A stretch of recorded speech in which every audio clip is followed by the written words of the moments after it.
My name is Andrew Bustamante, and this is Everyday Espionage.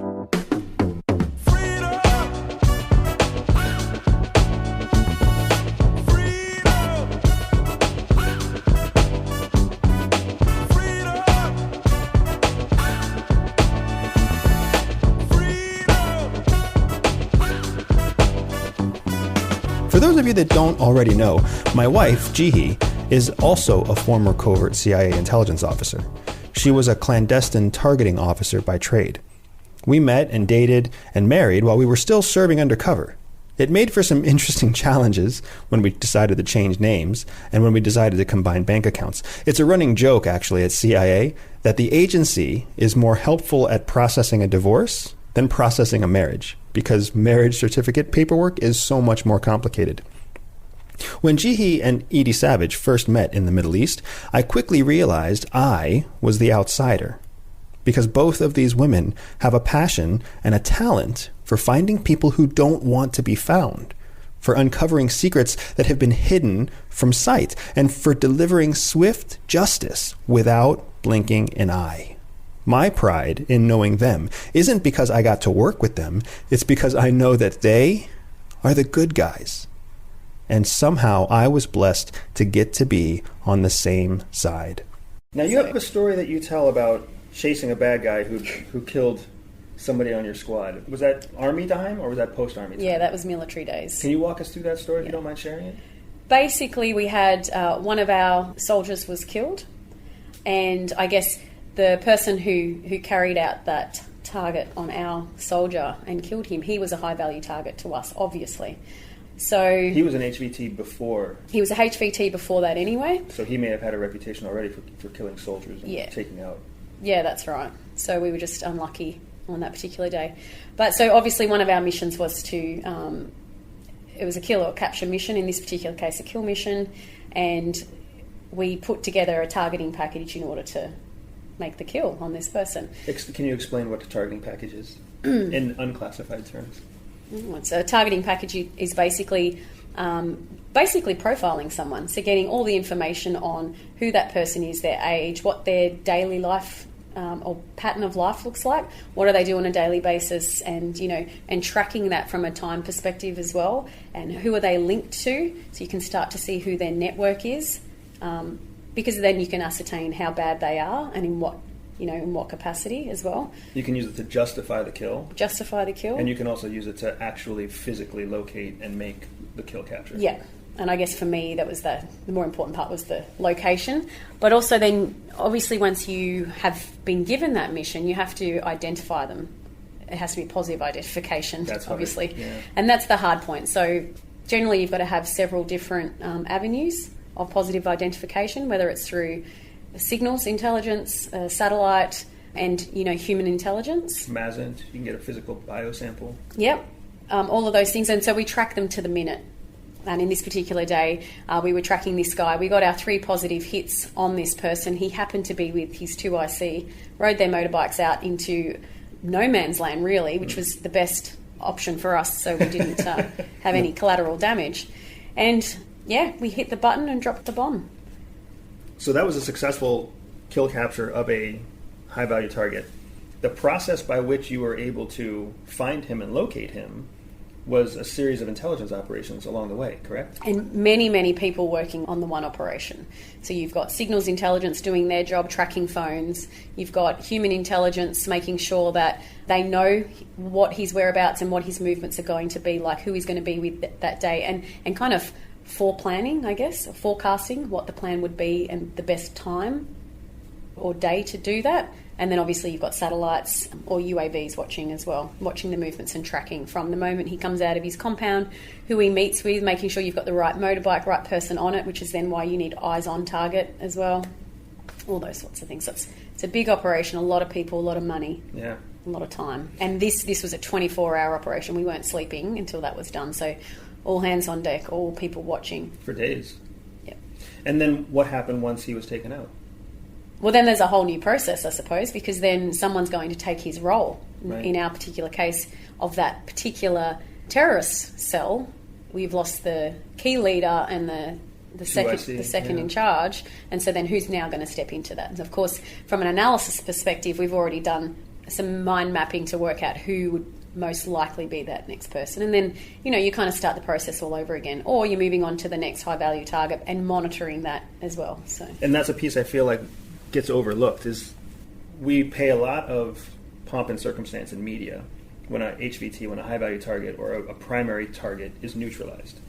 But they have a legacy behind them. They have a hierarchy. Someone else is going to come in and fill their place. And oftentimes the risk is that the person who fills in after them is more violent or more cunning or more radicalized than the person that we just neutralized. That is a scary and unfortunate truth, because when you find yourself in the grind, like where you were, every day is a new profile, a new target, a new capture kill, weeks of planning, days of sleepless nights to neutralize, and then the cycle starts again. You can also leverage off that moment of that kill as well and undermine whoever's looking to come in next. You can also, so we use psychological operations, and have these information operation, campaigns where you could be, you've identified someone that's most likely going to be the next key leader for that group, but then you can undermine them and play them off against someone else. So then they start to have their own little internal war as well, which we've done previously before, and then the hope is that they kill each other off. Or, but you cause that tension and that disruption with that network either way. Absolutely. And then there are places like North Korea where you just stay out of it and you let the natural culture of internal strife and internal killing work for itself. The psychological apps that you were mentioning, we have those obviously in the U.S. as well, and sometimes if information does not work fast enough, oftentimes what we will do is use the actual kill operation as an opportunity to kill in a certain way that drives fear into the heart of the targets. Mm-hmm. So collateral damage is an excellent example. We've had examples in the U.S. where the collateral damage is the other people in the car. There'll be 4 men in a car, one of them's the HVT, will attack in a certain way with a certain type of weapon that only kills the HVT within that vehicle. And the walk-away message for the 3 that survive but are plastered in the dead guy's remains, is that the enemy they're fighting is so powerful that this guy was able to be killed through the window of an SUV.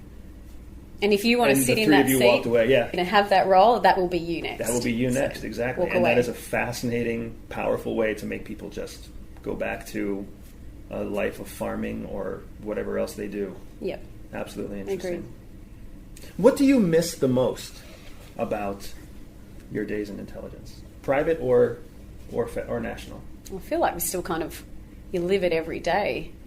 I like being over in those countries and making a difference, because although you have a mission which might be of collection or analysis or measuring human factors and things like that, you're always helping people along the way.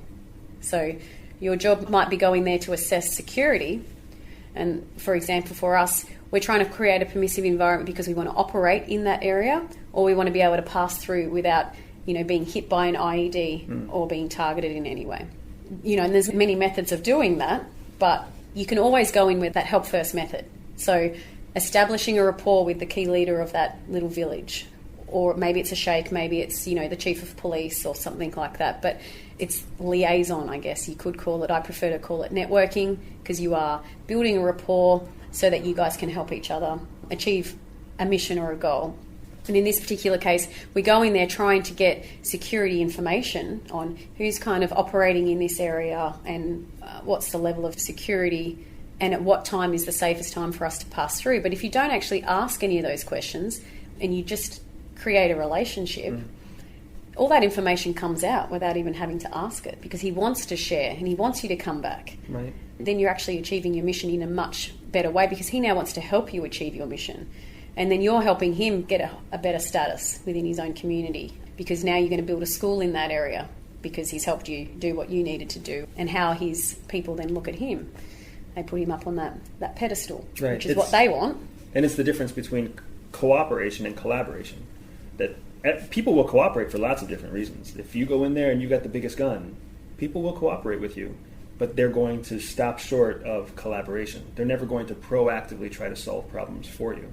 Whereas with your example, you build a relationship with some tribal leader or some sheikh that's part of a hierarchy of competition to see whose family name will continue to run the tribe. And you turn them into a willing collaborator through this process of building rapport. Yep. And that's something that you got to do on an international level with people that you would have never met otherwise when you were actively executing intelligence operations.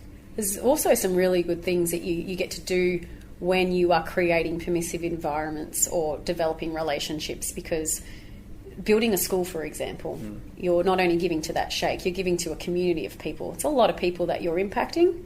That's kids, that's the next generation that are now being educated, and they may have never had a school in there before, but now they're put on the radar and, we'll get some government support perhaps as well. So it can change in such a big way. Or we've developed, locations where we've created like a sewing school for women to give them some sort of a trade so that they can, earn a living. Whilst doing all this, again, you're building relationships and potentially you now have sources or potential sources to collect information moving forward. And they're not just short-term sources either. The source, the 7-year-old who goes to school and knows that the only reason she went to school was because the Australians helped her sheikh build a school, eventually becomes a 27-year-old woman who may still be fond and loyal to the Australian government. Yep. I think that that's another thing that Hollywood misses out on.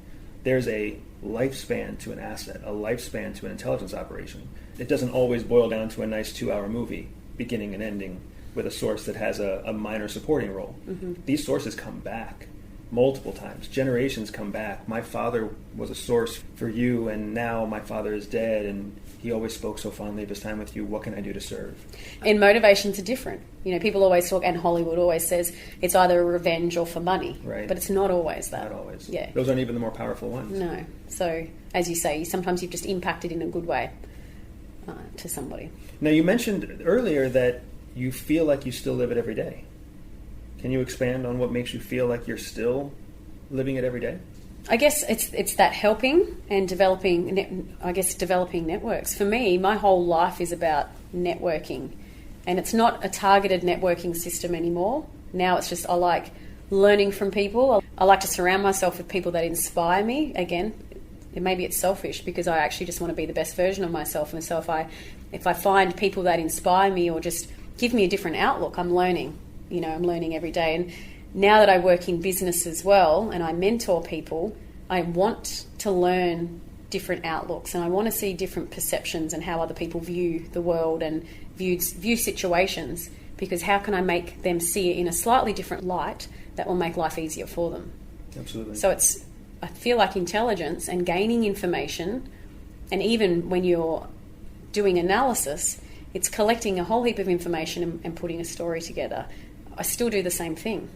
I'm still collecting a whole heap of different information from different people, different sources, and then putting the puzzle together for somebody that resonates with them though.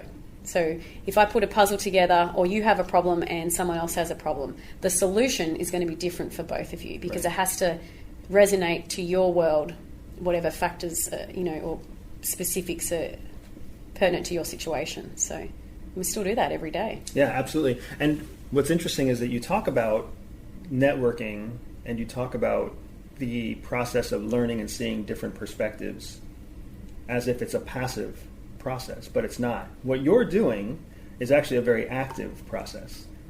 It's the people who are not receptive, not opening themselves up to new perspectives. They're taking a more passive approach, because the human mind, the default approach is to block out information that is contrary to what your worldview is, where you are actively challenging your mind every day to take on new perspectives. And you may say it's so that you can help two people solve a problem, but you also realize that permanently from that day forward, you are seeing one problem two different ways.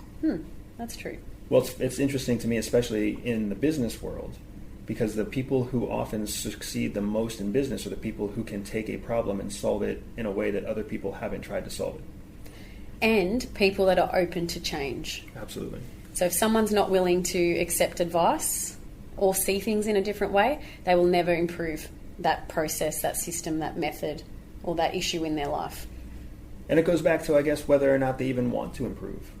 And there are some people like you and I who constantly want to evolve and constantly want to improve. We are willing to take a risk and fail or take a loss in the pursuit of improvement. And there are some people who reach a place where it works and they're not willing to take a risk for loss or embarrassment. So they just keep doing the same thing without realizing there could be a better way. I feel like it's pride and embarrassment seems to be the common one. That's across multiple oceans between you and I. Yeah, for sure. Absolutely. Every great mission takes resources, time, energy, money.